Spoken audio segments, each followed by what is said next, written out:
Os são tomenses foram este domingo às urnas para eleger o próximo Presidente da República, num processo acompanhado por comissões nacionais e internacionais de observação eleitoral, entre as quais a missão de observação eleitoral dos IGS. As assembleias de voto abriram às 7 horas de manhã e encerram às 18, conforme previsto pela Comissão Eleitoral Nacional. A TATOLI acompanhou a votação em vários centros eleitorais dos distritos de Água Grande, Cantagalo, Cauê, Lembá, Lobata e Mejoshi, onde nas primeiras horas a afluência de eleitores foi reduzida. Antes da abertura das urnas, os membros das mesas cumpriram os procedimentos legais, exibindo as urnas vazias na presença dos delegados dos candidatos e dos observadores internacionais. Durante a votação, os eleitores apresentarão o cartão de eleitor ou bilhete de identidade, receberão o boletim de voto, votarão em cabina e terão o dedo marcado com tinta de identificação. O chefe da missão dos IGS destacou a boa organização do processo e rapidez na circulação dos eleitores. The procedure was good and it was internationally accepted because the way in which they did the opening, the ballot box was totally empty. The ballot box is also transparent.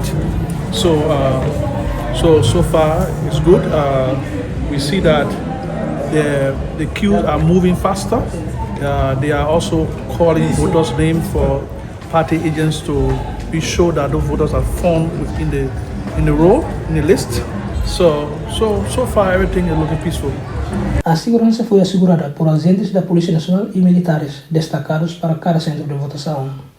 A TATOLI verificou ainda que algumas cabinas estavam instaladas em espaços exteriores, mantendo as condições necessárias para garantir o segredo do voto. So far, so good. As of the time of 1 o'clock, everything looked good. We see that they are also assisting voters that need help, especially people with disability, people that need some assistance. All right, they are assisting them, which is very good. We observe in some area where 2-3 blind persons were assisted. We saw areas where older people were also assisted, and we saw people with disability also assisted. So the process is good so far, and we hope that it will continue to the end.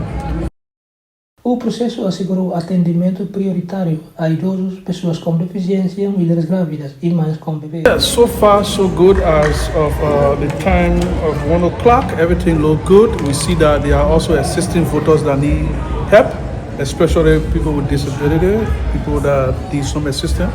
All right, they are assisting them, which is very good. We observe in some area where 2-3 blind persons were assisted.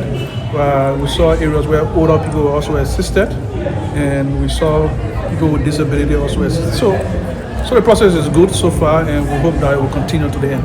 Após o encerramento das urnas às 18 horas, a missão de observação eleitoral dos IGS acompanhou também a contagem dos votos, com observadores distribuídos por 2 equipas nos distritos de Água Grande, Cantagalo, Cauê, Lembá, Lobata e Mejoshi. A missão irá apresentar posteriormente uma avaliação sobre a transparência, a credibilidade e a integridade das eleições presidenciais em São Tomé e Príncipe.